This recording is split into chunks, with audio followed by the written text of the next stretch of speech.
कथा सुनाई है। आज के इस वीडियो में हम जानेंगे तुलसी को जल देते समय क्या बोलना चाहिए। एक बार की बात है, देवी सत्यभामा ने भगवान श्री कृष्ण से तुलसी को जल देने का महत्व पूछ लिया था। तब भगवान श्री कृष्ण ने उन्हें उसका महात्म्य सुना दिया था। आगे देवी सत्यभामा कहती है, हे स्वामी, आपने मुझे तुलसी को जल देने का महत्व तो बता दिया है, किंतु अब मेरे मन में यह जानने की जिज्ञासा हो रही है कि तुलसी को जल कैसे देना चाहिए, तुलसी को जल देने की सर्वोत्तम विधि कौन सी है तथा तुलसी को जल देने का मंत्र कौन सा है। कृपया आप मुझे इन सभी प्रश्नों का उत्तर दें। तब भगवान श्री कृष्ण देवी सत्यभामा से कहते हैं, हे प्रिय, जिस प्रकार से मैंने तुम्हें तुलसी का महात्म्य सुनाया है, उसी प्रकार से तुलसी को जल देते समय बोले जाने वाले मंत्र का भी बड़ा महत्व है। ये मंत्र केवल 3 शब्दों का है, किंतु इसका प्रभाव बहुत कल्याणकारी है।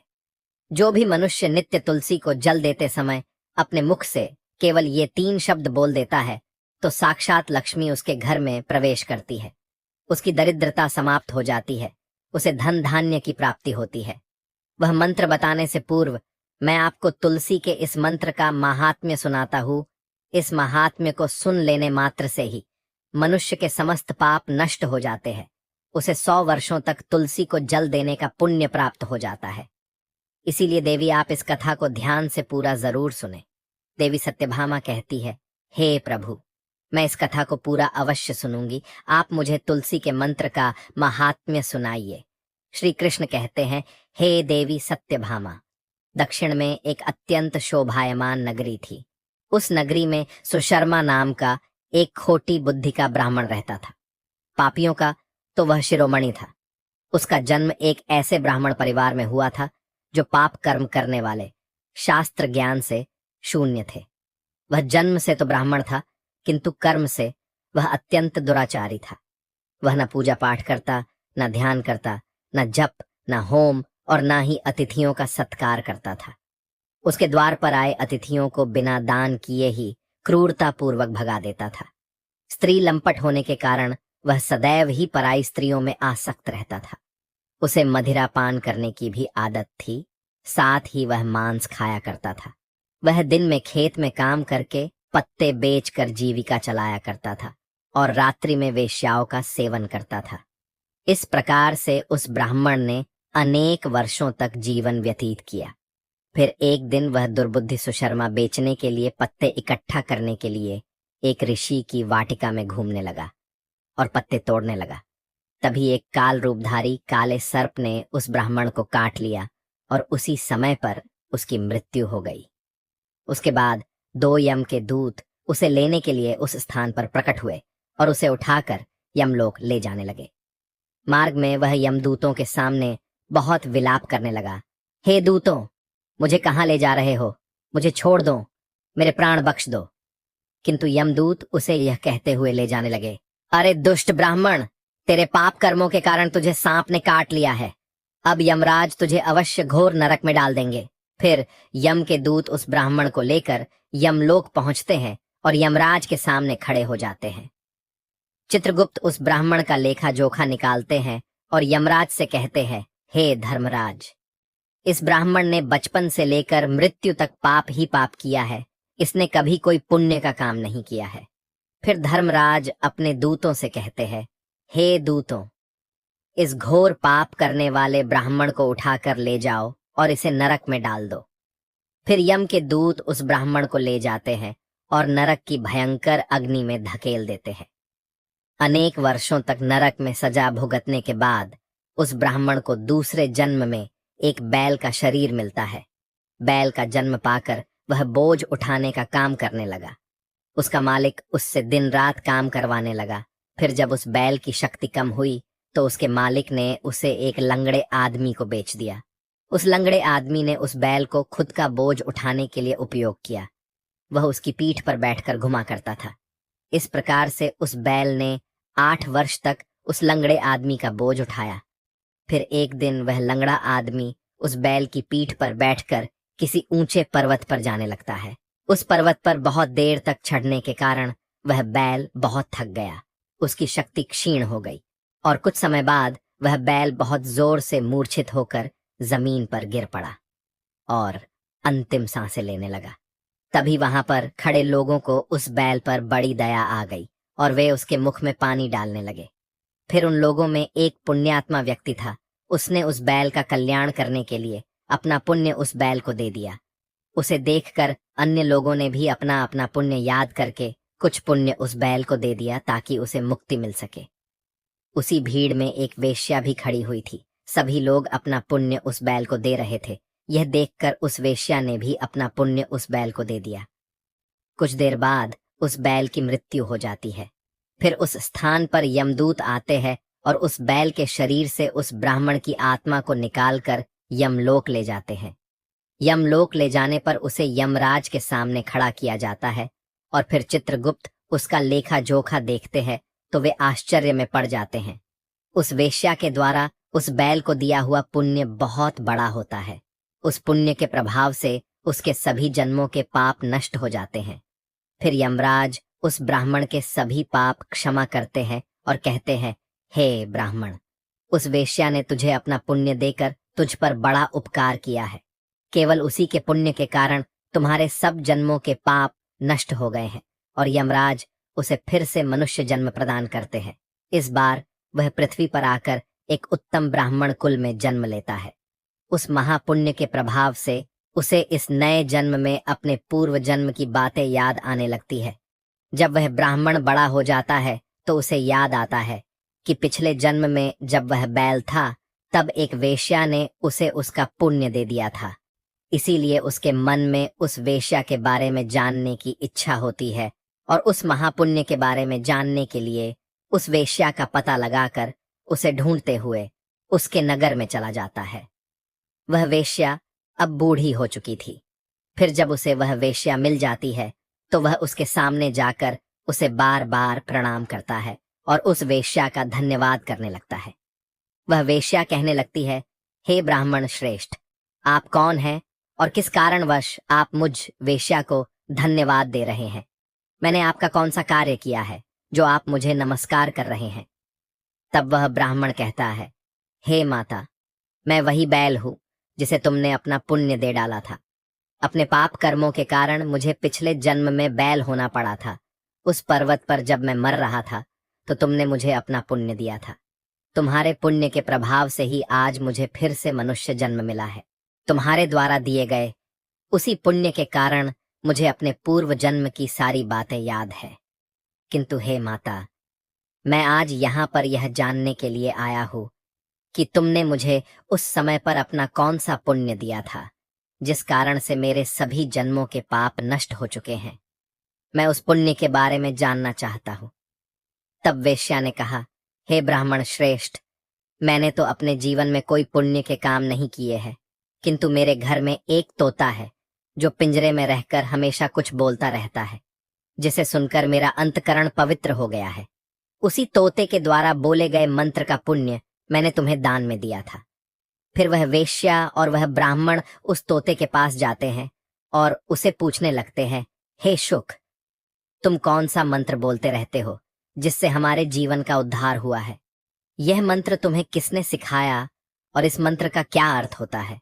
तब उस तोते ने अपने पूर्व जन्म का वृतांत सुनाना आरंभ किया। वह तोता कहने लगा, हे ब्राह्मण श्रेष्ठ, पिछले जन्म में मैं एक ब्राह्मण था। मैं अपने ज्ञान के अहंकार में अंधा हो चुका था। मैंने कभी गुरुजनों का आदर नहीं किया, सदैव ही उनका अपमान किया। मुझे अपने ज्ञान पर इतना अधिक घमंड हो गया था कि जिस कारण से मेरे क्रोध बहुत अधिक बढ़ गए और मैं सभी से द्वेष करने लगा। अन्य मनुष्यों को तुच्छ समझने लगा, विद्वानों का भरी सभा में अपमान करने लगा। फिर कालांतर में मेरी मृत्यु हो गई और मुझे यमलोक ले जाया गया। पूज्य जनों और गुरुजनों का अपमान करने के कारण मुझे तोते के कुल में डाल दिया गया और मेरा जन्म एक तोते के रूप में हो गया।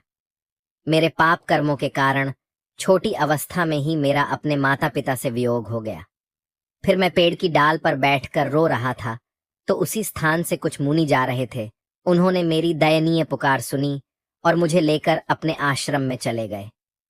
वहां उस आश्रम पर उन्होंने मुझे एक सुंदर पिंजरे में रखा और मेरा अच्छी तरह से ख्याल रखा।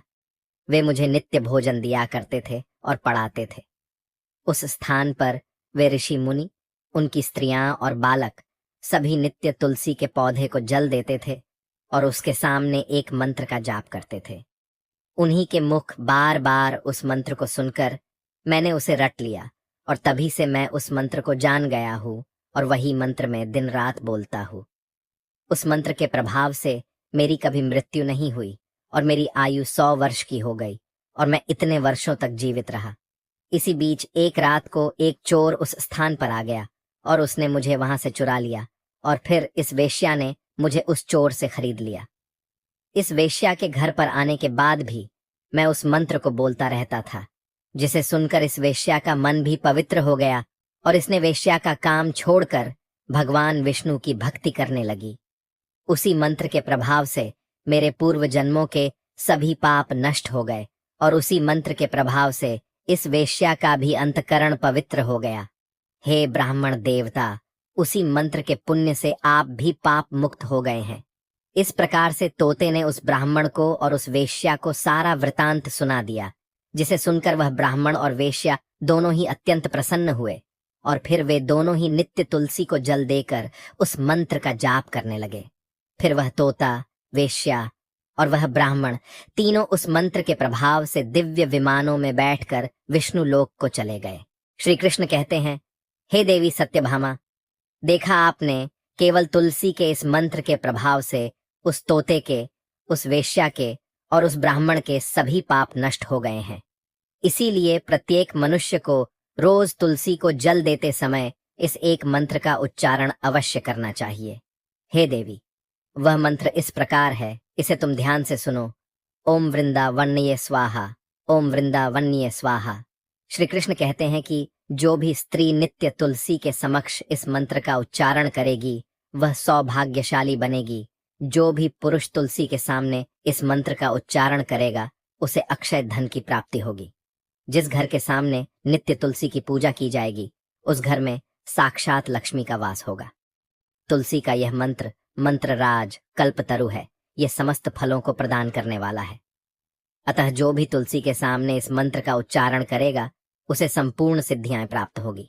स्त्रियों को सदैव ही स्नान करके अपने बाल बांधकर मांग में सिंदूर भरकर नित्य तुलसी को जल देना चाहिए और इस मंत्र का उच्चारण करना चाहिए।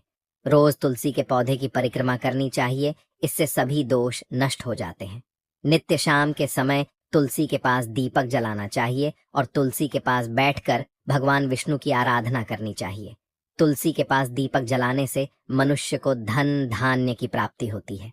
हजारों अमृत के घड़ों से नहलाने पर भी श्री हरि को उतनी तृप्ति नहीं होती जितनी वे मनुष्यों के द्वारा तुलसी का एक पत्ता चढ़ाने से प्राप्त करते हैं। 10,000 गाय के दान से मानव जो फल प्राप्त करता है वही फल तुलसी पत्र के दान से पा लेता है। जो मृत्यु के समय अपने मुख में तुलसी पत्र का जल पा जाता है वह संपूर्ण पापों से मुक्त होकर श्री कृष्ण के धाम जाता है। श्री कृष्ण कहते हैं, पूर्णिमा, अमावस्या, द्वादशी और सूर्य संक्रांति के दिन मध्याह्न काल, रात्रि और अशौच के समय तेल लगाकर बिना स्नान किए अथवा बिना हाथ पैर धोए रात्रि के वस्त्र पहनकर तुलसी के पत्र तोड़ता है वह महापापी होता है। श्राद्ध, व्रत, दान, प्रतिष्ठा तथा देव पूजा के लिए तोड़े हुए तुलसी पत्र बासी होने पर भी 3 रात्रि तक पवित्र ही रहते हैं। तुलसी का एक एक पत्ता न तोड़कर पत्तियों के साथ अग्रभाग को तोड़ना चाहिए। तुलसी की मंजरी सब फूलों से बढ़कर मानी जाती है। मंजरी तोड़ते समय उसमें पत्तियों का रहना भी आवश्यक माना गया है। पूज्य भाव से पौधे को हिलाए बिना तुलसी के अग्रभाग को तोड़ना चाहिए, इससे पूजा का फल लाख गुना बढ़ जाता है।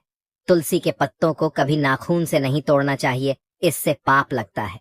रात्रि में तुलसी के पौधे को स्पर्श न करे अथवा उसके पत्ते न तोड़े, ऐसा करना अशुभ माना गया है। रात्रि में तुलसी का पौधा निद्रा अवस्था में होता है, ऐसे में पत्ते तोड़ने पर पाप ही लगता है। गुरुवार के दिन तुलसी के पौधे में थोड़ा सा कच्चा दूध अर्पित करें। दूध चढ़ाते समय ओम नमो भगवते वासुदेवाय इस मंत्र का जाप अवश्य करना चाहिए। तुलसी के पौधे के पास शालिग्राम रखे और उस पर तिल चढ़ाए। पूजा में तुलसी और शालिग्राम को दूध में भीगी हल्दी का तिलक अवश्य करे। शालिग्राम पर तुलसी पत्र रखकर चंदन लगाना चाहिए। अगर कोई महिला मासिक धर्म से है तो वह तुलसी की पूजा ना करे। मासिक धर्म के दौरान तुलसी को स्पर्श करने से घोर पाप लगता है, इससे स्त्री की दुर्गति होती है। तो दोस्तों, इस प्रकार से भगवान श्री कृष्ण ने देवी सत्यभामा को तुलसी को जल देने के मंत्र का माहात्म्य सुनाया है। ये कथा आपको कैसी लगी, कमेंट करके अवश्य बताएं।